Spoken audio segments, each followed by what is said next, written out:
even if the runners, I think the runners ended up tagging and advancing, so they ended up at the same base they would have been at anyway, but we still need to enforce that, okay, we still need to do it by the book. So it's time when he goes out of play, and then even if when he went out of play, then the guys wouldn't even tag, you know, so it would have been time, and then you would have said second and third base. Is there a protocol as to who should be doing that? Oh! Luke, got room! Got room! Got room! Hey, boy! No, you can't come back. You can't come back. You can't come back. Yeah, Luke. Hell of a dish bell. Well, here is the other thing that I want to talk about with that play, okay? Dave, that is deep enough where you need to wrap around, okay? So you're back here, and the first baseman goes this way, okay? And you want to see the ball coming into his glove, okay? So the way it ended up, I think you guys had kind of bracketed it. Yes. Yeah, we boxed it, but I didn't really go over. I wasn't sure to go over that way, and then at the same time, if we both go over, then responsibility of actually them tagging up, or if he stayed in play and then not seeing that if we're both over there. So I was kind of caught in the middle. Yeah, and definitely the ball is priority, okay? And I know what you're thinking in the back of your head. You know, I also have this guy at first base that I got to worry about. But we're going to leave those guys to dock then, okay, with me. So anyway, your movement would be then to let the first baseman clear you, okay, and then wrap around and see the ball coming into his glove, okay?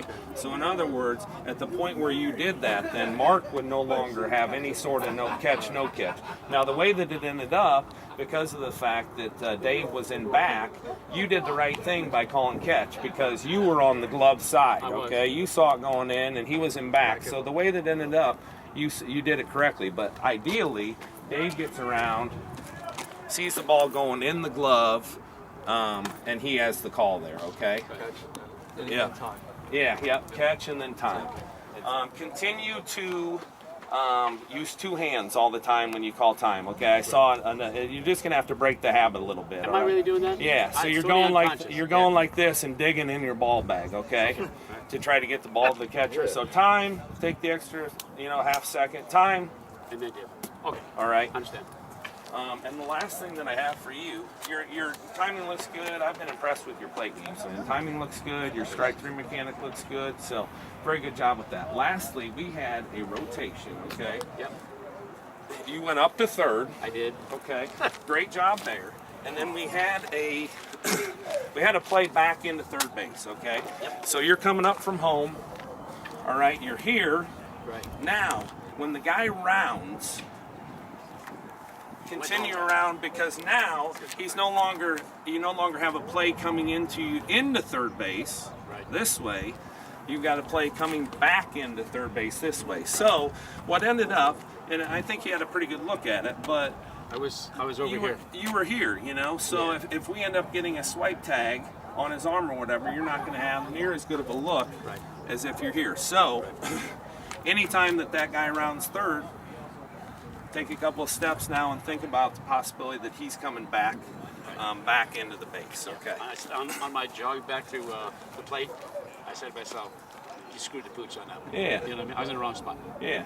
So it could have been, that was one of those deals where the spot you were in was maybe a 6 and the back would have been a 10, you know what I mean? So it wasn't the worst spot possible, but it definitely wasn't the best.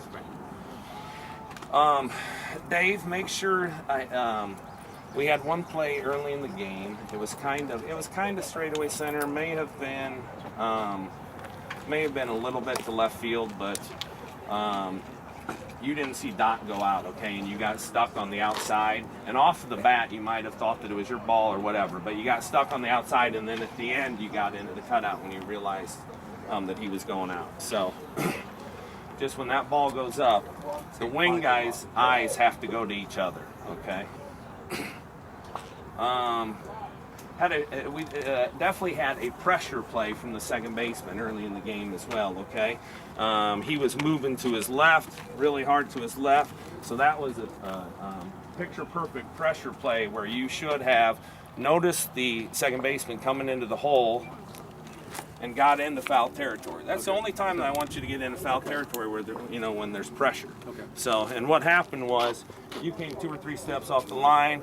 Now he's feeling the ball back there, and what you have is is this? The sudden head snap, you know, that is a part of a pressure play. So, whereas if you come over here, now that throw is basically in your peripheral vision a little bit, you know, or you just turn your head, see the release. Okay. Oh, okay. Here's another one we had. We had a pop fly on the line. All right.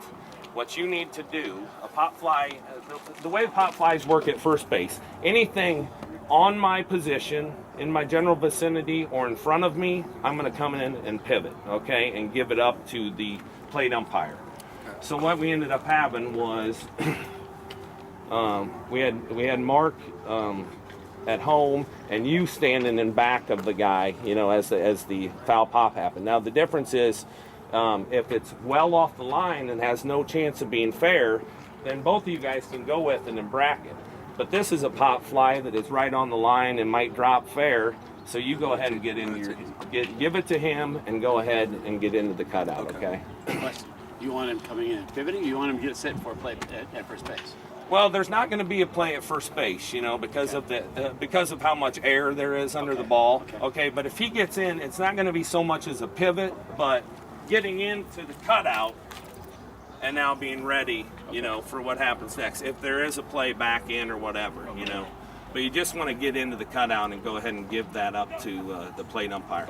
It's no different than a slow roller that you give up to the plate umpire, which you guys had later in the game, which was outstanding. You did it exactly how it should be done. You recognize the slow roller, and even though if we had waited till the end of the play and nobody had fielded it, maybe the ball would have gotten past the bag, but the bottom, you know, where it would be technically yours. But the thing is, you can't wait and wait and wait on that slow roller for you to do fair foul, because you got a runner coming, you got to get in and get set for the play.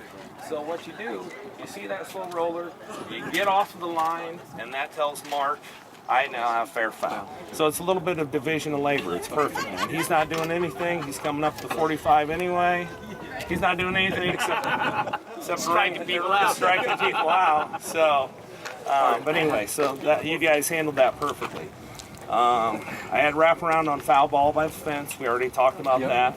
And then a couple of times, and then when I talked to you, I realized what had happened. You thought that you were going to get hit by a ball over there. But one time, initially, I had written, stay hands on knee set for your pickoffs at first base, because I saw you moving a couple times like this, but then when you talked to me, you told me that you were scared that the ball was going to hit. So, I got hit, and then another one was just coming up in my thing, and then I'm like, the first baseman didn't know what he's doing. Where's my mask? Yeah. And then even the umpire in the thing goes, Dave, do you need a chest protector? Because he knew exactly what was going on. It's like, that's why. It was, normally I'm not scared of it, but when I got hit the first time, I was like, and then that one was coming at me, and then the first baseman just grabbed it, and I was like, thank goodness, because I thought I was going to get drilled again. Yeah, you know exactly. I mean? So that's why.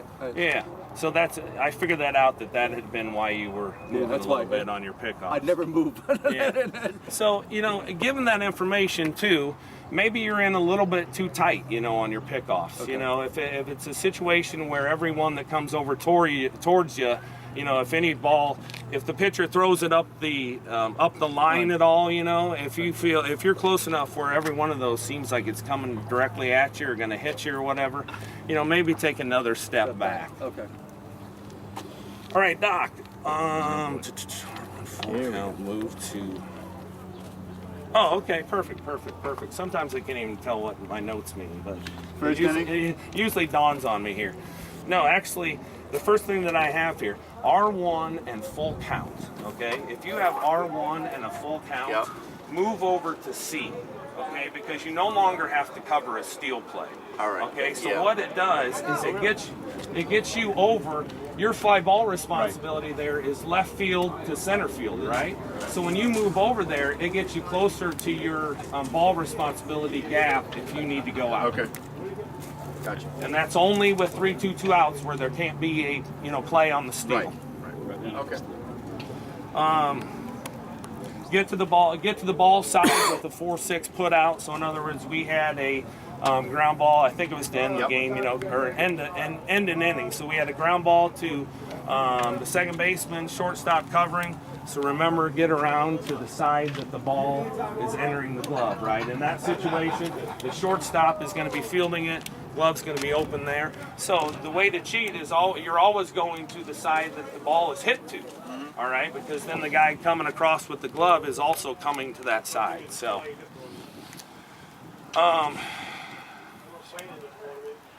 okay, we had a steal play at second base where the catcher airmailed it. Yep. Okay, and you could see it right out of his hand. Okay, so what I wanted you to do there is just show some instincts. They did a good job of backing up, so the guy didn't advance, but you don't always know that, especially because when you're looking at the play, you really don't know how far the center fielder is or whoever is. Right. You know, so when you see that ball airmailed out of his hand, pop ahead of that runner a little bit, you know, in case he tries to advance to That's third where base. Mark came down to third?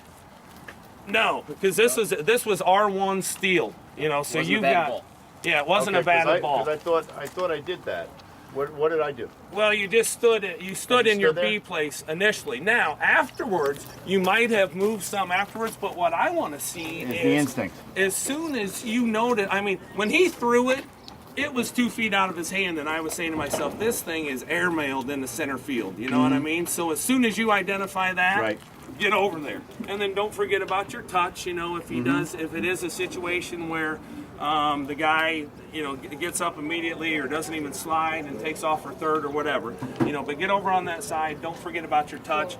But then you've got a little bit of head start on that runner as he heads towards third. Okay. Work on your pause, read, react. Okay, a couple times today. You got lucky on one where you just turned and went. Okay, but you're not really. There's no rhyme or reason to when you're going out. Okay, it's just kind of a crapshoot. So slow yourself down. Okay, slow yourself down. The other thing that I want you to think about that helps a lot, you know, is when that ball's hit to left field, you can go ahead and get started moving, you know what I mean? Don't get the paralysis by analysis where you're deciding whether, you know, so when you're on the wing at third base, you don't really need to pause, read, react, okay? What you need to do is get moving over towards second, and as you're moving, your eyes are out there, and if you're going out, you might end up having taken 2 or 3 steps towards second, and then all right? But get moving and read on the way too, all right? So I think maybe in some ways that will kind of help out with, because you're struggling with not reading when you're just standing over by third base, you know what I mean? So I'm hoping that maybe if we get you going a little bit and you read while you're on the run, it'll be a little bit easier for you, you know what I mean? Yep.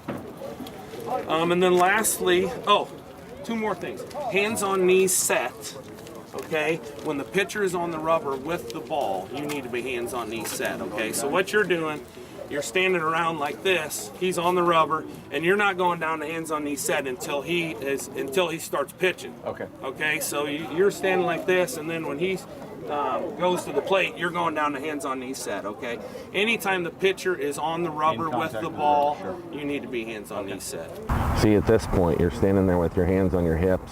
It does not look good. It doesn't look like you're ready. That's much better. Okay, and then finally, we'll end on a good note here. You did an outstanding job of that covering the steal play.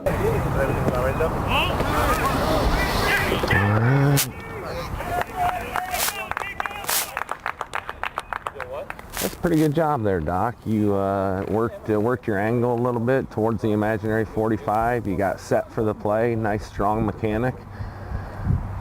That looked good, buddy. You got a nice jump. You worked towards the imaginary 45 a little bit to open up your angle. You got set for the play, and finally you nailed the call. So it was wonderful, just like it's supposed to be done. Thanks.